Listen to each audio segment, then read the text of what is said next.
நீங்கள் இயேசு கிறிஸ்துவுக்கு உண்மையான சீஷனாக இருக்கணும் விரும்புனீங்கன்னா நீங்கள் வாசிக்க வேண்டிய ஒரு முக்கியமான புஸ்தகம் பைபிளில் 1 தீமோத்தேயு 2 தீமோத்தேயு.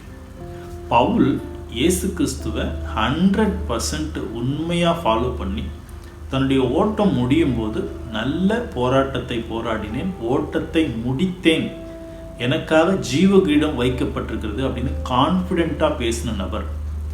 அவர் பைபிளில் 16 புக்ஸு கிட்ட எழுதியிருக்கார். அப்படி எழுதின அந்த புஸ்தகங்கள் எல்லாம் காமனாக அநேக சபைகளுக்கு, அநேக ஊர்களில் இருக்கிற சகோதரர்களுக்கு எழுதினது. ஆனால் இந்த தீமோத்தேயு அப்படிங்கிற அவருடைய சீஷன், அவர் மேலே பவுலுக்கு ரொம்ப அன்பு இருந்தது. ஒரு கட்டத்தில் அவர் தன் குமாரன் அப்படின்னு சொல்லி மென்ஷன் பண்ணி எழுதுவார். அப்போது தீமோத்தேயுவை அவர் ரொம்ப நேசிச்சிருக்கிறார். அதனால தான் தீமோத்தேயுக்கு எழுதின புஸ்தகத்தில் மற்ற எல்லா புஸ்தகங்கள்லையும் எழுதியிருக்கிற பல முக்கியமான ரகசியங்களை விட இதில் தான் நேசித்த தீமோத்தேயுக்கு அவர் சொல்லி கொடுத்துருக்கிறார் தேவனை பற்றி.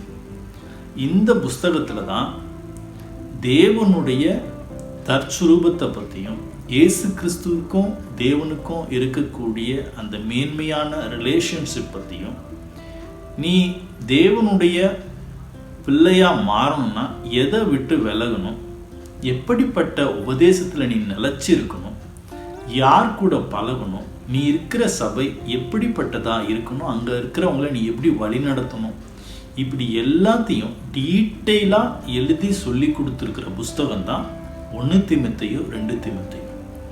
இந்த புஸ்தகத்தை இந்த பார்வையின் கண்ணோட்டத்தின் அடிப்படையில் நீங்கள் படிச்சிங்க அப்படின்னா இயேசு கிறிஸ்துவை பற்றின நிறைய நாலேஜ் உங்களுக்கு கிடைக்கும். இந்த நாலேஜ் உங்களை தேவனுடைய பிள்ளையாக மாற்றுமானா மாற்றாது. நீங்கள் கற்றுக்கொள்ளக்கூடிய எந்த ஒரு பாடத்தையும், எந்த ஒரு வேத வசனத்தையும், எந்த ஒரு குணத்தையும் உங்களுடைய ரியல் கேரக்டராக நீங்கள் மாற்றி கொள்ளாதவரை அது எல்லாமே நாலேஜ் தான்.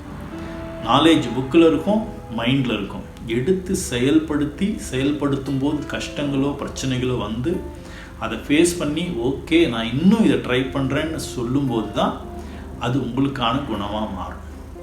அப்போது இந்த கண்ணோட்டத்தில் இந்த புஸ்தகத்தை வாசித்து பாருங்கள், ரொம்ப பெரிய உதவியாக இருக்கும்.